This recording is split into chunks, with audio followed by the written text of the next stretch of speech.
ketika layaknya seseorang penyanyi itu, ketika kamu nyanyiin ada berapa lagu ketika punya Pak Yoni tadi hampir 11 sih, nggak kayak itu mah banyak. Dengan kejadian kayak gini ada perasaan takut nggak sih? Kejadian viral ini ketika akhirnya Pak Yoni menuntut salah satu penyanyi yaitu Lesti. Sebelum ketemu Pak Yoni aku takut, jujur.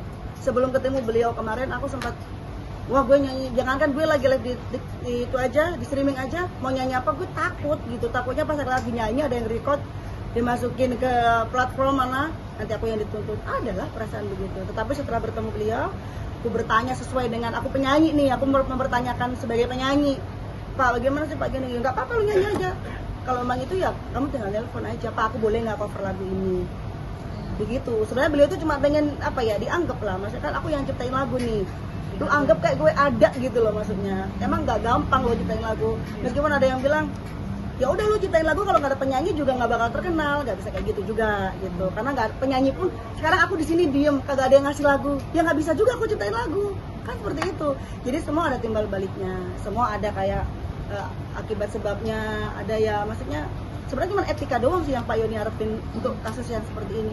Aku juga bertanya banyak banget sih semalam, sampai jam berapa, sampai jam 2 sama beliau semalam. Aku tanyain semuanya yang pengen aku tanyain, kan aku live yang di netizen sih tanyain, aku tanyain ke beliau juga. Kenapa cuma Lesti doang Pak, kan yang lain cover gitu kan, kenapa, terus kenapa baru sekarang, itu aku juga tanyain langsung sama beliau satu persatu. Aku pertanyaan netizen mewakili, karena kan aku juga penyanyi, aku nggak mau dong suatu saat aku kena, meskipun nggak Pak Yoni tapi pencipta lain, tiba-tiba aku nyanyiin lagu Eda turun nih, terus tiba-tiba pencipta dari Banyuwangi nuntut gue, karena aku juga nggak mau kan. Jadi aku pun bertanya sebagai penyanyi, bukan sebagai yang berpihak dimanapun ya. Kalau ini jawaban beliau Arahannya mereka apa? Kalau yang kenapa cuma Lesti gitu, karena yang lainnya itu sebelum cover mereka membayar pamit, dan kan cover itu kan dapat monetize ya kalau di YouTube ya. Nah itu kan sebagian kan ada haknya pencipta. Nah itu mereka sudah melalui etika azabnya lah. Kalau mau masuk rumah orang kan permisi gitu loh, intinya begitu. Cuma kan memang masyarakat nggak ngebaca dari awal, ujung-ujungnya taunya dituntut aja, makanya emosi semua kan. Jadi publik itu salah mengartikan semua ini, jadi kayak lu mau ujung-ujungnya duit ya, emang iya tetap kan sama-sama dapat duit, dia dapat duit dari nyanyi, sini dapat duit dari royalti, ya adil dong, logikanya kan begitu. Karena kebetulan suamiku juga pencipta lagu, jadi aku juga bertanya sama dia gimana sih ini, dia ngasih masukan juga. Oh iya, emang kadang kita menyepelekan hal kecil kayak udahlah kita nyanyiin aja, tapi kita nggak tahu loh pencipta lagu itu banyak yang nasibnya mohon maaf di bawah penyanyinya. Sampai beliau ada pencipta lagu beberapa, bahkan beberapa pencipta lagu itu sebelum meninggal pun kita sampai galang dana, padahal lagunya meledak booming, semua menyanyikan, tapi beliau sakitnya pun galang dana, terus minta sumbangan sana sini. Kenapa? Karena ketidaksejahteraan pencipta lagu. Mungkin ada hal yang kita juga harus pikirkan loh kan. Cuman kan nggak bisa dari aku yang bukan siapa-siapa, harusnya sama pencipta tuh bersatu, sama penyanyinya dirangkul. Bagaimana nih? Ada banyak-banyak, ada Ardi, ada Pami, ada apa yang menaungi gitu loh. Itu sih memang kadang masyarakat kan tahunya ya udah sih nyanyiin aja. Coba kalau masyarakat itu di posisinya Pak Yoni, kamu bikin lagu nih, gak usah bikin lagu, brand aja yang lagi rame dipakai orang, gak mau kan kalau nggak izin, seperti itu loh. Cuman memang masyarakat taunya di berita kan narasinya udah yang langsung Lesti dituntut 4M bla bla bla bla, jadi langsung emosi semua lah, dia nggak ngelihat isi dari kronologisnya seperti apa. Itu sih yang disayangkan sih. Ada seorang penyanyi itu yang tadi sama-sama sejahtera kalau bisa dibilang dapat dari royalti kah atau itu dari Essence itu sendiri. Ada itu sendiri kali ya, yang kalian sebagai orang yang memang banyak menyanyikan lagu Yoni Dores, seperti apa yang kalian ini kan? Kalau waktu itu sih kan aku udah lama vakum juga ya. Ya tadi aku bilang pas Trio Macan kita menyisikan 5% buat pencipta lagu. Jadi kalau Trio Macan nyanyi nih, udah pasti lagunya itu doang nih. Mau di masyarakat, mau di Palopo, mau di Sulawesi, mau di Kalimantan, mau di Banjarmasin manapun, lagunya kan udah pasti itu dari awal pembuka ini sampai ini. Jadi kita udah tahu dapatnya ini berapa. Jadi dipotong 5% untuk mungkin 10 lagu itu berapa pencipta. Nanti yang menyalurkannya manajemen. Tapi ada nggak ketika kalian nyanyi dengan lagu penciptanya Pak Yoni itu sendiri, ada yang mengcover dan kalian satu sama lain saling mengkoreksi, mengecek atau seperti apa? Ada nggak seperti itu? Enggak, karena aku nggak pernah cover ya. Jadi event cover pun kan label kak. Jadi label yang izin. Jadi kak mungkin Trio Macan nyanyiin lagu waktu itu ada lagunya Jagat Aryani ya, Goblok. Nah izinnya ya sama yang publishingnya. Jadi bukan penyanyinya, bukan, aku nggak tahu apa-apa. Aku taunya cuma suruh nyanyi nih. Karena kan kita di bawah naungan label dan manajemen. Ya kita tuh cuma nyanyi. Jadi bukan tanggung jawab kita. Kecuali aku memang aku suka lagu ini, aku mau cover. Aku ada lagu-lagu aku yang mungkin 10 lagu bukan cover ya jatuhnya ya. Aku izin sama kayak waktu itu yang bikin Enisa Gita, ya kan. Terus yang di Banyuwangi, aku izin, aku bayar untuk 1 kali upload gitu. Aku selalu izin, gak berani aku. Kalau langsung nyanyi aku masukin gitu. Ketiga personil Trio Macan ini sama sekali nggak pernah ada yang mengcover itu. Wah, aku nggak tahu Entah deh atau kalau fansnya masing-masing. kalian pada saat itu. Aku nggak tahu deh kalau itu. Setahu aku sih zaman dulu cover itu nggak ada loh kak. Cover itu kan baru-baru ini aja kan. Maksudnya 3-4 tahun ini kan cover itu. Kalau maksudnya kalau zamannya kita dulu lagu ini sudah dinyanyikan kayak SMS itu ternyata sudah lagunya Ria Amelia kan. Lah sekarang kalau zaman sekarang mungkin dibilang Trio Macan ini covernya Ria Amelia karena kan yang pertama Ria Amelia. Ya tapi kalau sekarang, kalau dulu kan kita tahunya lagu itu ya lagunya Trio Macan karena manajemen bilangnya label ini lagu perdana kalian, album perdana kalian. Ya kita nggak tahu kalau ternyata itu sudah dinyanyikan orang lain. Kalau boleh tahu, kalau lagu SMS itu kan bukan lagunya Bang Yoni kan?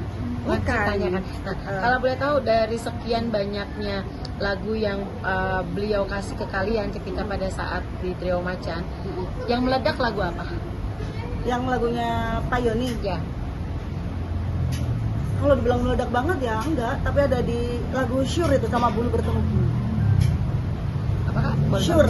Sure dan Bulu Bertemu Bulu banyak sih, tapi apa aja ya, karena kan lagunya kadang-kadang ditulisnya Yoni Dores garis miring siapa gitu kan. Jadi ini lagu saya nyanyiin sama lagunya tuh Dasar Pembohong. Pacarku yang ganteng ternyata tukang bohong. Jadi memang karena waktu itu promonya memang yang awal aja yang banyak dipromoin. Zaman dulu kan gitu kan, 10 lagu nih. Tapi yang andalannya apa? SMS ya, itu yang dipromoin. Jadi satu album itu satu yang memang dinaikin. Gitu sih. ini ada penyanyi. Mungkin selama ini yang kamu berjalan nih kak, ada nggak sih mungkin dari luar mencoba untuk mengcover lagu kamu? Mungkin hal yang sama nih yang sekarang dialami oleh artis ini. Mengcover. Iya, mengcover lagu kamu. Aku boleh kasih pendapat nggak sih yang masalah tentang Lesti ini? Ya. Maksudnya ini tuh beda. Lesti itu aku nih kalau ngelihat dari permasalahannya, dia itu mungkin pas lagi nyanyi aku nggak lihat nih mana kan katanya ditunjukin Pak ini banyak banget ya buktinya.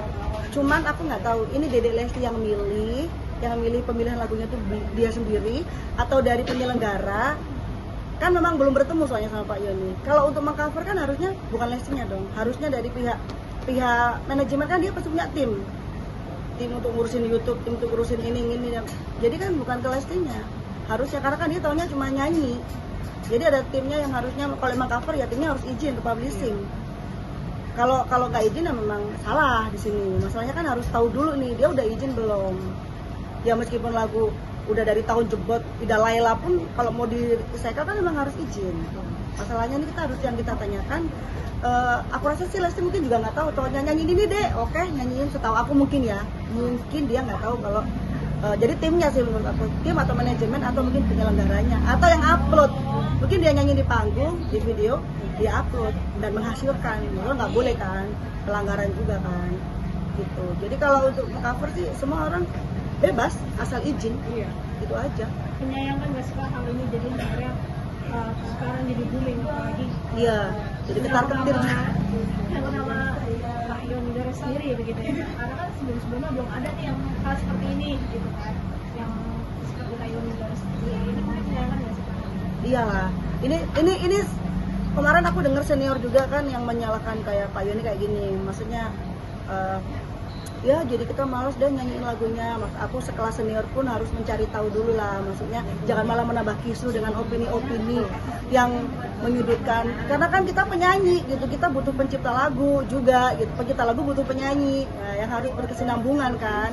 Jadi apalagi yang udah punya power, mungkin yang punya power senior-senior itu setidaknya harus tahu duduk permasalahannya seperti apa biar nggak makin panas gitu. Ini kan bisa diredam, ketemu sama Dede Lestinya, misalnya Pak Yoni bisa ketemu sama Dede Lestinya, iya Pak saya yang nyanyiin tapi tim yang menyarankan atau apa segala macam, sebenarnya itu lebih enak sih. Karena beliau sudah ke rumahnya 3 kali tapi tidak mendapat nggak ditanggepin kan, nggak ketemu, jadi mungkin ini wujud dari kecewanya Pak Yoni. Karena kemarin aku bilang kan, nggak mungkin ujuk-ujuk Pak Yoni ini ngelaporin, pasti dia sudah menempuh jalur-jalur yang lain gitu. Ternyata aku tanyain bener kan, udah saya sudah ke rumahnya, saya sudah bertanya, sudah apa, tapi tidak ada jawaban, saya sudah somasi nggak ada tanggapan gitu.